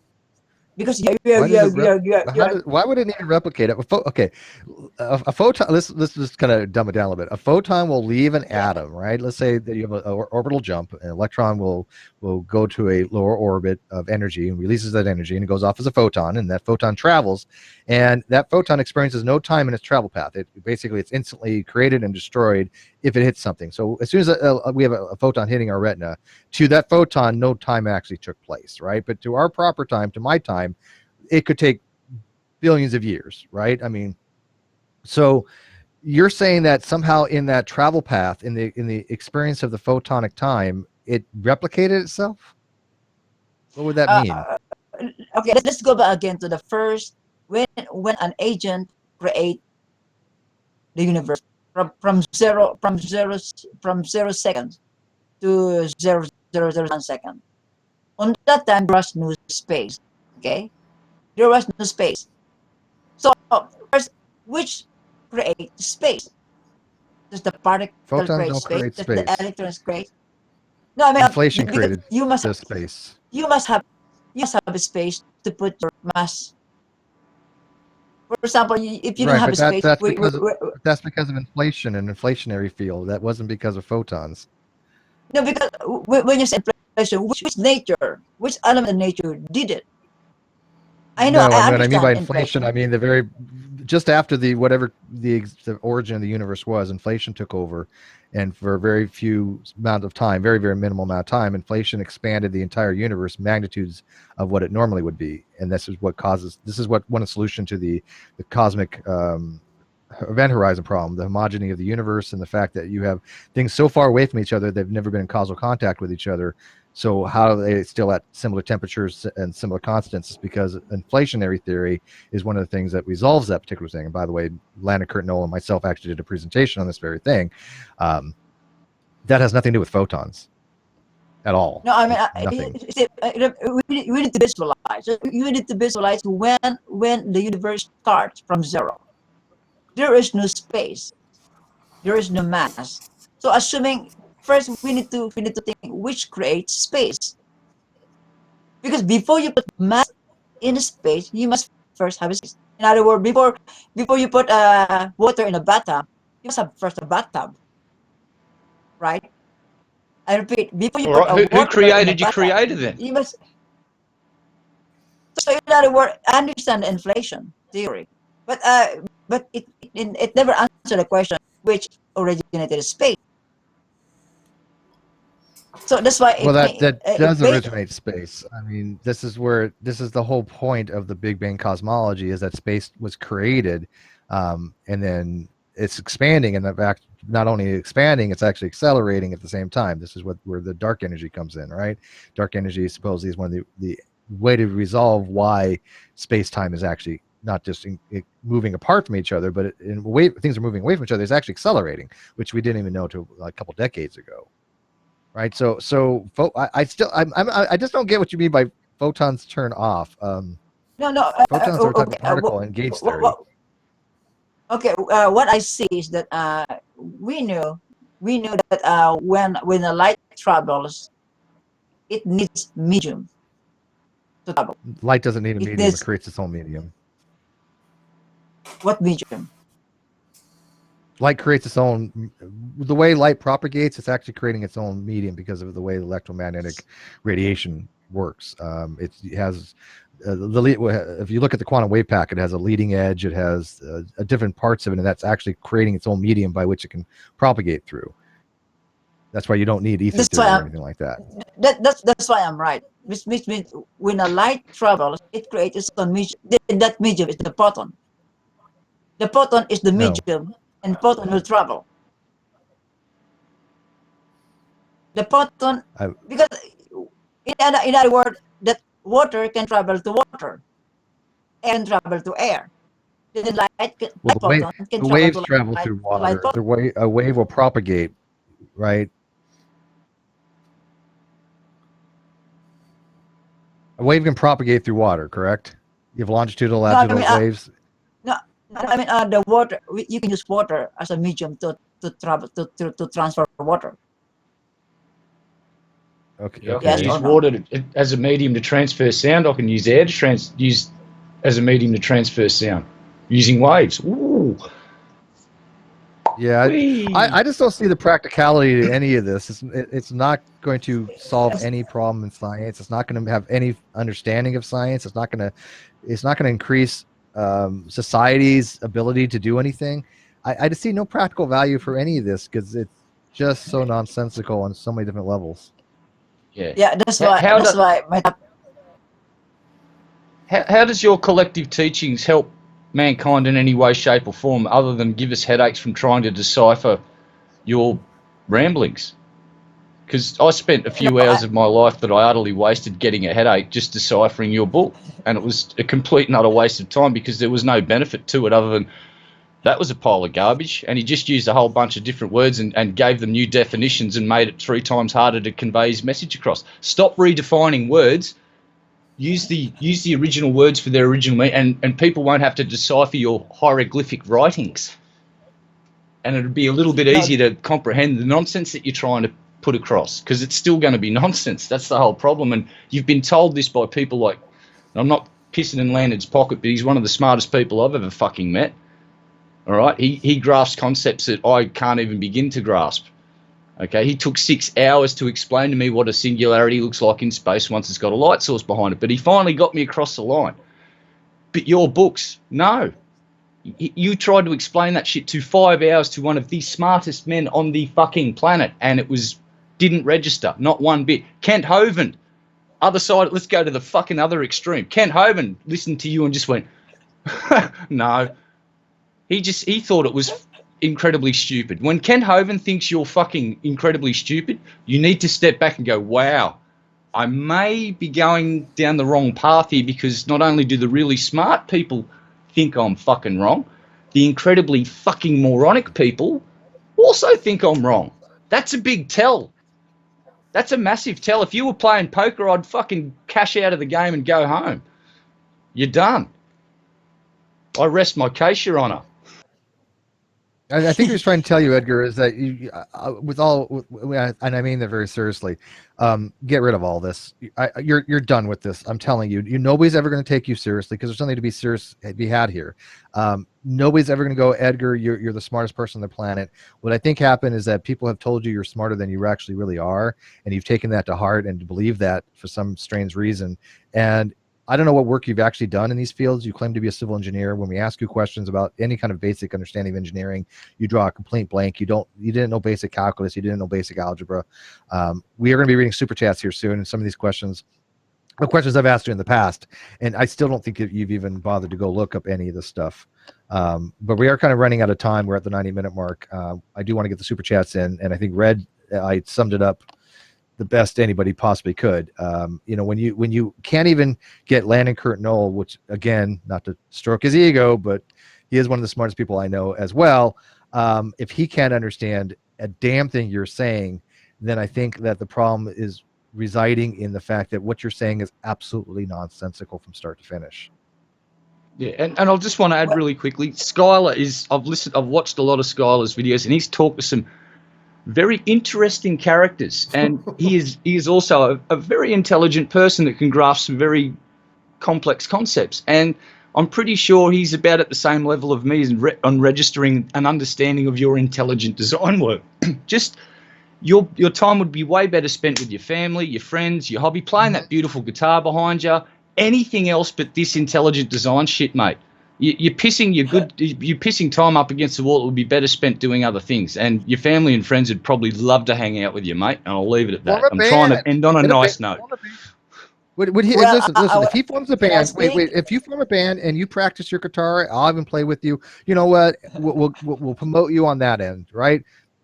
Do something musically. You know, get involved more in that, because this direction you're going with this intelligence stuff is just never going to take off. Ever. Edgar can play. Well, he's got lovely guitars. He's got a beautiful Yamaha acoustic. I've talked to him about it. Nice. Yeah, Edgar's cool with guitars, man. Let's do a guitar show. We'll bring in Edgar on the next show and we'll talk about guitars. We'll have a fucking great time. I'm down with that. No problem. I'm down too. Count me in. Wait. It's no problem. Actually, Steve, you have already my slide. Okay, I already sent you my slide, and you can see that my slide. What I have written, what are the experiment, what are another additional slide. So for me, any critics for me, it doesn't matter to me, okay? Because reality is reality, even though. But your reality is not reality. I have your slides open here. Trust me, I'm looking through them now. I've looked at some of these before. None of this is reality, Edgar. I know you really want it to be reality. I'm telling you, as a friend, this is not reality. This is so nonsensical to the point of. And you know what's funny is you compare this to flat Earth. You are the intelligent flat earther. Okay, you are the person that is promoting this intelligence nonsense to the same degree that any flat earther we've ever talked to believes that they believe what they believe is right. This biological interrelation and bits and things of that nature, not reality. I know you really want it to be reality, but I'm telling you, it is not. Just like when a flat earther comes on and says, look at Steve, the earth is flat. That's reality. No, it's not. We are telling you what you're saying is not reality. And yes, could you, by the way, is this PDF that you sent, is this open for dissemination? If people want to email me, can I send it to people? Yes, you can send to anywhere. Okay. Because I literally have it right here. I am reading. Well, I've seen most of these. Yeah, I'm supposed to be. I'll be using it here because then we don't have a time. So you can send to. We're not going to go through 260 some odd. Okay, I understand that. So you can send to anyone anywhere you want, because this one is that information is that knowledge is very important for us. You can send to. All right, so the people have asked me for it. Message me. I will get you the slide. Let's go ahead and get through the super chats, because a few of them are directed to you. And by the way, we have a disclaimer on the Non-Sequitur Show. We are not paying for your therapy. We are not responsible for any damage mentally, emotionally, or physically that happens while you're watching this particular show. So we've had this disclaimer for a while. Filed. Yeah, I mean, Red Eye's been trying to sue us for a long time since he read your last book. He's not going to aware of this. So, and what is he going to get? So, okay, God's servant says for $5. God is real and his name is Jesus. Be baptized in the name of Jesus, Acts 2:38. By the way, that's like the third super chat he's done that. So thank you, God's servant. We'll be happy to donate that $5 to us. And there you go. Message deleted from this person, so I don't know who it was from, but for $5, thank you. Nicholas Brand, $5. Science versus science. Mr. ID, I've already demonstrated to you that you aren't doing science. Why do you keep saying this? Would you like to debate? Yes. Okay, well, I maybe will. we can set something up. Nicholas Brand, $2 again. Mr. ID, do you still admit that you could be wrong? Maybe my limits are wrong, but intelligence, no. I'm perfect. I think I'm right. Your limits are wrong. Probably. Are you using the term? Intelligence? How are you using the term limit? Just out of curiosity. The intelligence limit. The one I want 1.5 or 3. Maybe I'm wrong. Maybe lesser or greater than that. But intelligence is perfect. Is there a limit to intelligence? No. I mean, my understanding of intelligence is correct based on reality. But my limit of intelligence, the intelligence limit that I've shown you in my slide, probably are wrong. Probably are lesser. the figure maybe are lesser or smaller than that or bigger than that. But intelligence, based on the way I see it, the way I share it, right? All right. There will be no one. Before we get, before we get back to the super chat, who's the most intelligent person you know? Me. Okay. Like I said, humble too. People think Very humble. People Don't think I'm forget exaggerating here. I am not. If No, we have in the video description. Wait, real quick. We have your Great Debate Community Wiki page in the video description. You wrote, I think, 99% of that. So I'm not like putting words in your mouth. You are the most intelligent person on the entire planet, correct? Because I know intelligence. Because you know intelligence. Because, Okay. because I know intelligence. Okay.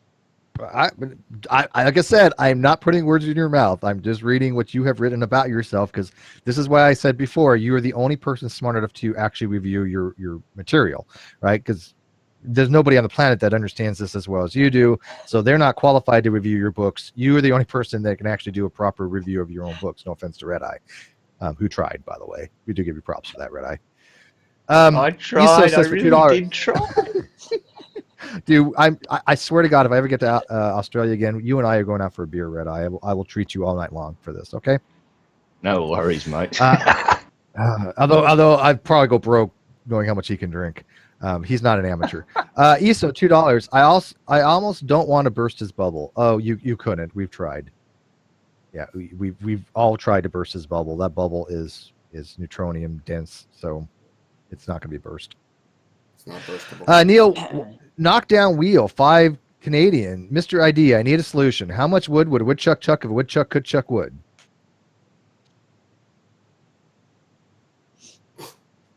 You have no solution to that? What's that? What's a woodchuck? I don't know that. All right, well, Edward we have no Woodward. solution to that one. Sorry. Yeah, sorry, knockdown. The smartest man on the planet can't solve that. There is no solution. Nicholas Brand, $5. You're confusing the idea of an intelligence with very intelligent. Therein lies one of your problems. I implore you. ID round 2 live on NonSec. Yeah, we'll figure out something. As much as we try, I don't think Edgar's ever really going away. Like I said, I there might have been people that talked to you prior to our meeting up, but I know I was one of the first people to actually bring you on and introduce you to the entire community as a whole. Now, other people have said they've engaged with you, and that's probably true, but you kind of were like, well, it's funny is people were saying the same thing to you back then as they are now. This is why I have no hope that you're going to be changing your position, although I feel like I'm not doing you justice unless I give you my honest opinion, and that all this is, it's not even at the realm of bullshit. It's so wrong that even the wrongness is wrong. So it's not even wrong, not even wrong, not even wrong. Flamio. We're in the realm of Scientology wrong here. That's how wrong we are, in my opinion. It's just no. Flamo, $5. Who is intelligent enough to design Yahweh? It was already answered by you, Ross, in his book Creation and the Creator and the Cosmos. But I will summarize it here. The reason why the God of the Bible, intelligent agent, is not created, because the God of the Bible has three or more dimensions of time. If you have 3 or more dimensions of time, you cannot be created. That's why when Steve talked about, although I don't want to open this topic a while ago about the topic of time, he said to me, but based on the way I analyze time, if an entity has 3 persons, that entity must have a 3 dimension of time, and he cannot be created. That's why my answer is God has no beginning, has no end. We human beings, we have the beginning because we are only one entity. We cannot go backward, we just go forward. So we have 1/2 time dimension. So You do realize that Hugh is an old Earth creationist, right? I mean, he just utterly rejects young Earth creationists, and you're a young Earth creationist. So why do you cite Hugh Ross if you don't agree with it? And by the way, I have read Hugh's materials. Hugh Ross has actually sent me a couple of his books. He sent me a couple to review, and I'm a fan of Hugh as far as the science. I think that he gets a lot of the science. Actually, I think he gets almost all the science right because he's a scientist. I don't agree with his conclusions, right? But Hugh is a brilliant man. I think his conclusions are way the fuck off when it comes to like things like biology, and these narrative that somehow humans have a special creation. Yeah, I don't buy any of that. However, if you talk about cosmology and you talk about cosmogony and you talk about astrophysics, then yeah, Hugh knows his stuff very, very well. But you don't agree with him in any of that because you rather agree with somebody more along the lines of Ken Hovind, who doesn't know astrophysics from his asshole. I mean, he doesn't have any understanding of any of these topics. But you, for some reason, would rather side with the narrative that the Earth is young and Kent than you would with Hugh. Why is that? The reason why I believe I have a slide on that time that you can read my slide, but the reason why I believe that the universe and the Earth is young because the universe has intelligence. I mean, an intelligent agent has designed the universe. When an agent designs something, it always must be fast. Why couldn't he design it as old? Why couldn't the Earth or the universe be 3.8 billion years old, designed by a deity that way? Probably yes. Yeah, probably. What metaphysical necessity was it such that God had to create a universe in 6,000 years? Because of sin, S-I-N.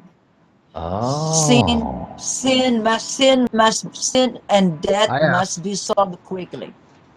One other quick question, Edgar, about the universe and God's creation. Yes. God created the universe, created us in His image, apparently. Now, why did God create this planet as a really hostile environment for us? We can't survive on 2/3 of it because it's water, and the other third we've got to pick our territory where there's fresh water and places to grow crops and stuff, or else we all fucking die. Why did your Creator create such a hostile environment for us to exist in? Because when we look out past the thin envelope of our atmosphere, we can't go out there without extreme forms of technology.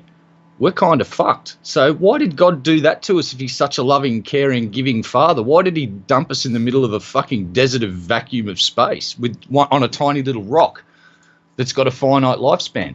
Why would He do that? No, actually, the reason why we are having difficulty in living on this earth because we don't follow an intelligent principle of loving. No, we can't breathe underwater. That's why we're having problems living on this earth. 2/3 of the planet's water. Let me. The reason why human beings are suffering in this world because hate and unlove, no love and hate are spreading. What does that got to do with wait, no. What does that got to do with this question about the fact that most of the Earth is uninhabitable? He lives in the most dangerous continent on the planet. Everything tries to kill you down there. Even the shit that you wouldn't think is dangerous is dangerous. Or at least they may not be able to kill you, but everything wants to kill you down there. I mean, there are house even cats. The cute little things, they fucking bite, try and gnaw your finger off and shit, the little cute possums and stuff. They're vicious. And look, in my front yard, there are bulldog ants. They are wasps that went, you know what, we could fly everywhere, but fuck that. They ripped off their wings and said, we're going to walk because then we can kill everything. We've got king brown snakes. We've got taipans. These are all in my local area. There's a disease in bats now that's a lot like rabies that jumps from horses to people to fucking dogs. It's like, why would God dump us in the middle of this shit show? He created all of this. He created AIDS. He created Ebola. He created all diseases. Why would your loving Father dump us in the middle of this fucking shitstorm and then just leave us alone and go, you got free will. Good luck with that, kid. Bye. See you in heaven. Some of you might not make it, though. So actually, your question is both scientific and philosophical. I will answer first philosophy. Okay, you're asking why just go with the science. Fuck philosophy. I'm not here for a philosophical fucking discussion, mate. I want to know why God dumped us on a hostile fucking rock in the middle of in a hostile universe where we can't survive in 99.9999999%. As soon as we get off this planet, we die without technology. Explain why God would abandon us in a fucking desert like that. A loving Father. Come on. Red Eye, If you are complaining about your place, move to Japan.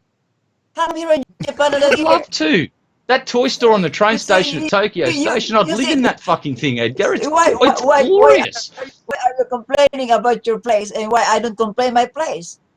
No, let's get back to it. Why did God create such a hostile environment for us? Why wouldn't he Except for create a Japan. place where we could just go to all the planets, where they're really close by, where we could just basically do a hop, skip, and a jump and have a nice fertile planet to move to? Why would he create this universe to be so hostile and so hard for us to get around in? If he's the creator and he created it for us, I've never heard anyone ever actually answer this before, because you fucking can't, but I'll let you try. No, that's why I'm trying to explain to you. Your question has two implications. One is philosophy and one is religion. Okay, so I will add more science. Okay, the philosophy is that you are trying to equate there's a good and evil. Okay, remember this. I told you that the universe is designed by an intelligent agent. Because there is an intelligence, you will expect a dualism or a symmetrical, two opposing sides. Okay. Why did your intelligent agent dump us on a fucking rock in a solar system where there's only one habitable planet now, and it takes us a hell of a lot of fucking time and resources just to send a goddamn robot to the next one? It's like the only other habited planet in this solar system has fucking robots on it, Edgar. Why is that? Why doesn't God let us just go to Mars and set up shop? Because we're running out of space real quick. Why would God make it so hard? Answer me that. Why did God make it so hard for us to travel to the next planet? I'll make it simple for you. Because we are still in a physical form. If we go outside, you know, we are still physical. Reason why it's very hard for us to travel, because we're in a physical form. Wait until you die, and God will give you a spiritual. Then I don't spiritual exist, body, and that's a pretty pointless fucking exercise. You can go anywhere you want. Okay. No, I can't. I don't exist after I die, you twat. That's my belief. I don't exist. It's just game over. It's just like before I was born. Exactly the same. That's why. So I can't do anything before I was born. I can't do anything after I'm dead. How do I get to Mars without God helping me? Come on, Edgar. NASA. That's right. I forgot. We do it ourselves. Yeah. Anyway, I'm sick of you dodging the question. Get fucked. There is something to be said from what Red Eye was saying. Look, at the fact that we have to rely on modern science to get anywhere off this planet. If we want to colonize Mars, the science they're going to use is not young Earth creationist science. Young Earth creationist science has never gotten us anywhere. Matter of fact, it sets science back thousands of years. So somebody who professes to be scientific like you do, Edgar, the fact that you actually buy into young Earth creation as a bullshit is remarkable. It's actually astounding to me, because not a single solitary anything has ever been predicated on young Earth creationism. And even the ones that maybe have some bearing, like people are going to like, oh, well, one person got something right when it came to magnetic resonance and MRI, or some people got something right when it came to Mercury's field, which, by the way, it didn't. But it's so minuscule, but none of that is based upon young Earth creationist narrative. So they'll take what they've said and they remember, then they'll say, oh, look, this supports a young Earth creationist narrative. No, it doesn't. None of science does. Not a single shred of science does. This is, I think, what Red Eye is trying to get at, is if God is the case that was the intelligence behind everything, and especially behind your young Earth creationist narrative, guess what? That science that you believe in is not actual science. And God could have not done it that way, because we're not using any of that narrative to actually get us anywhere as a society, right? Can I answer? We're never going to use young creationism science for that. Yes. Can I answer? Yes, and then we'll get back to the super chats. Before I discovered intelligence, because I was reading Ross books. For me, I think the old Earth creationism and old universe was correct. But after I discovered intelligence, it changed my mind. See, it changed my mind. So the way I see reality, I always use intelligence that I discovered to explain reality. All right, so how is the universe? What? The universe is young. Okay. Probably 6,000 or 6,000 years old, maybe 10,000 years old, something like that. Because intelligence will use An intelligent agent was going to make it fast.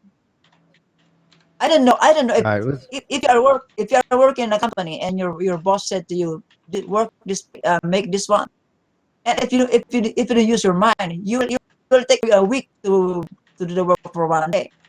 That's why I base myself on the way, on everyday event that we are experiencing as human. I don't go outside. I just experience. we That's why got to wrap this up. Edgar. You're breaking up a little bit, and we got to wrap this up. I'm gonna finish these super chats and get Skylar back in here because he looks like he's ready to cry, and I don't blame him. okay. Are those tears? Are you just tired? It's been a long day. I'm not gonna lie, but I'm sure. I'm what a way to thinking end it. about Flintstones after listening to him, because he's probably the Flintstones type young Earth creationist where dinosaurs and humans kind of. Jesus, he believes Jesus actually rode into Jerusalem on a velociraptor. I do want to say that if there is a Jesus, I would really hope that he actually did that. I would give him a little. That would be kind of cool, actually. I would be down with that. On a raptor, like who's going to challenge him? He ain't getting nailed to no cross. I think that if he's riding on a raptor.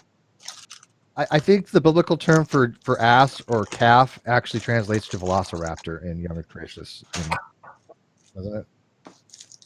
I think, well, if we redefine things to mean velociraptor. All right. So Ronnie D, 1970, $2. Mr. ID equals Mr. Ignorant Deepity. Serapia, $2. Can intelligent person change a tire with no phone? Probably.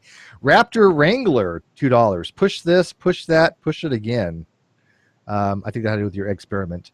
Time, $5. Next time my parents question my sexuality, I'll just respond, I have a slide for that. I'm going to do that from now on with everything. I have a slide for that. Ed 0132132 Can Edgar give his axioms for intelligent probability? They aren't the same as probability in mathematics, but he might have a coherent idea. So what would be your axioms for having something along the lines of intelligent probability? Okay. Can you repeat again? Please? What are your axioms? Like Kolmogorov would have certain axioms for probability. What would be your axioms for intelligent probability besides that you can have higher than one?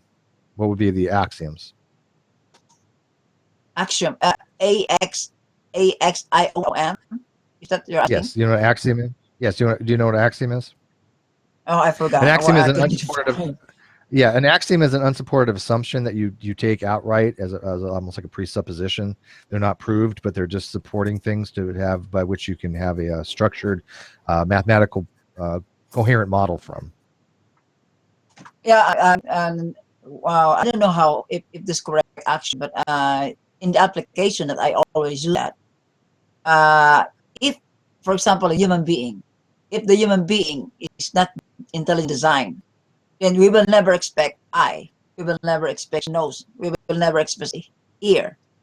We will never expect maybe our mind. In other words, any object that has more support will always be considered as intelligent. If you're going to use intelligent probability, do you understand me?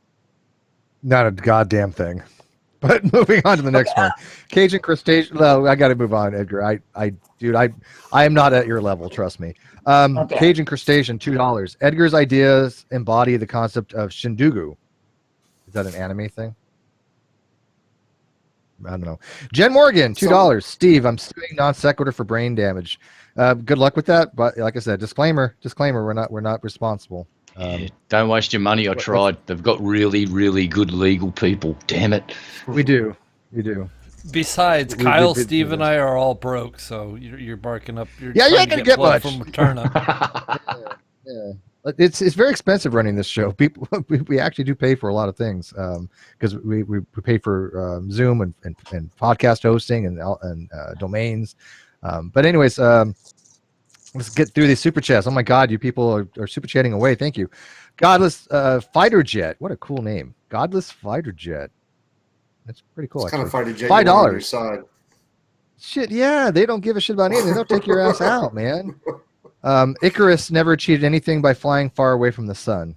This is true, but Icarus achieved the fact that he discovered gravity by when his wax melt by flying too close to the sun, and then went, "Oh shit, gravity is a real thing," and fell to the earth and died.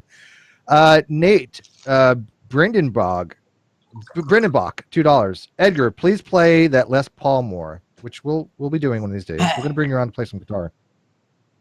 Oh, I get it. Shindugo Cajun Crustacean says is the Japanese idea of making useless inventions. Awesome. Jen Morgan, $5. Edgar, you're not married, are you? Are you a virgin? He has 2 kids. So I'm guessing they're not adopted, right? You're a biological parent, correct, Edgar? Yeah, okay. So you understood how sex works? Do you have to be intelligent to have sex? Yes, really? you must have. Because I know some dumb people that learn how to procreate. I can't do. Even they Look at the figure guitar at the background. Of course, he's been laid before. He plays guitar. Come on, man, he's a guitar player. Fair enough. He This gets, is a true story. He gets mad guitar, bitches. This is true. Chicks love dudes that play guitar. I don't know what it is. And long hair. Jason Leonard, $2. Lord bless him. Edgar is a human acid trip. Yes. DMT. Randy Watkins, $5 Canadian. Thanks for interjecting some sanity, Red. Yeah, when Red Eye is the fucking voice of sanity and reason, you know NonSequitur has reached an all-time low. Jesus fucking Christ! Did that actually? Did somebody say that? Yes, they did. That's Not only they say it, they give us terrifying. $5 to say it. So yes, Red Eye, you are the voice of reason and sanity here. What does that tell you? Holy fuck! All right. Well, we're going to wrap this up. Edgar, I thank you for joining us all the way from Japan. We're going to continue to hopefully get you out of this stuff and fix you in some ways because, you know, you're a personal guy, personable guy. I happen to like you, Edgar. We've been friends for a long time. You know I dog on you, but you know I do so out of love because you just got to get rid of this shit. Maybe pick up more of your guitar and practice that and play. And another super chat, piano is greater than guitar. I like piano. I started on piano. I play a little bit. For release, I can nail a little bit, and some Beethoven. But yeah, we'll jam. We'll have a jam session, man. But you got to drop this whole intelligence stuff. It's never going to get you anywhere. Nobody's ever going to take it seriously because it's just the wrongness is even wrong. So Edgar, go ahead and I've got a compromise. Intelligent guitar design. There you go. Go with that. Fucking go with it. Make some intelligent music. Yeah. So Edgar, why don't you take us out, then Red Eye, and then I'll give Skyler the last word to plug his channel for joining us and putting him through this because this was last minute and he was going to sleep. I had actually talked him into doing this rather than going to sleep. So thank you, Skyler. But Edgar, what do you want to leave us with? My last words. Okay. See, you have my slides. Okay. I do. Please give the slide to anybody that asks for you. It's free. You can email me. Yeah, just please. People are.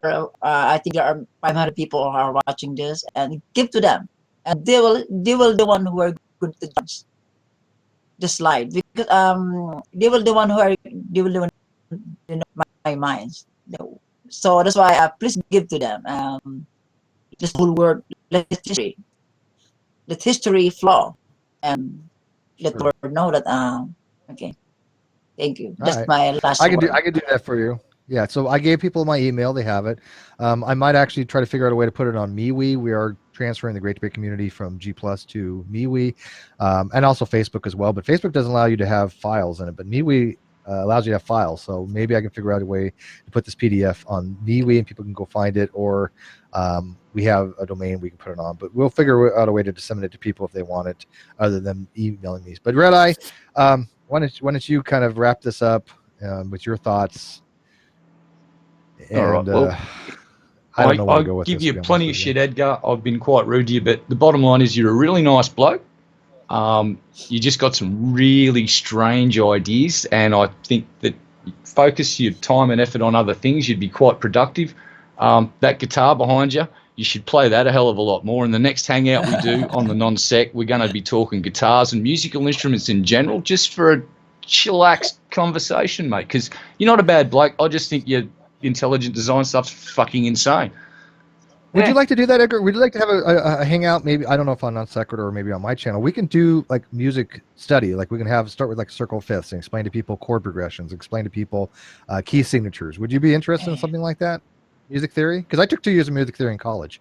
I actually happen to like music theory. Not that I remember much, but I could brush up on it. But if people would be interested in something like that, I would bring you on for that. Yeah, Well, I'd like- actually, I play mostly gospel music, and I play guitar in our Bible study. That's why Well, music's music. I I'm mean, chords are chords, man. so Doesn't matter what style you're playing. but I did not study in a music school. I just do it by myself. I just Well, then get the come guitar, on and learn learn it by something. myself. Yeah, We'll maybe teach Candy you to learn. Yeah, scales. please, You know, please. yeah, we'll teach you Okay. chords. You know, harmonic, melodic. I actually took modes. If people remember that stuff, back in my day, back when I was live, you know, years ago with Bach and Mozart. That's how old I am. They used to do what's called modes. You had like Fitzgerald, Mixolydian, Lydian, Dorian, Ionian. That's the kind of music study that I took way back when, and that's some really difficult stuff to understand modalities. But anyways, Skylar, why don't you take us out here? I don't know where to go with this. I'm so brain fried right now. I don't know what the hell is going on. So I brought you in for a reason, to be my co-host, to help me out here. So help me out and take us out, please. Yeah, first just thank you everybody, NonSequitur, for having me on tonight. I really appreciate this. This was actually a really, really good time. Red Eye, thank you for some of the very nice comments you said about me earlier. It was fun. No worries, mate. I appreciate it, man. Mr. Intelligent Design, I appreciate you. I can't say that I agree with you or understand you, but you're a nice guy, man, and I can appreciate that. Thank you, audience, for watching, man. You guys are amazing. Lots of pleasant comments for me. And if you guys want to ever check out my stuff, I'm at Skylar Fiction Show. You just type Skylar with an AR. You'll find it. But thank you for all the love, all the kindness. Should I go out with my catchphrase? Until next time. Yeah, go out with the catchphrase, and then Dave will take it out. All right. So thank you, everybody. We really, really appreciate it. Make sure you subscribe to NonSequitur, because they're amazing, amazing talent. And until next time, folks, subscribe and make the world a better place. I know. Non sequitur. Your facts are uncoordinated.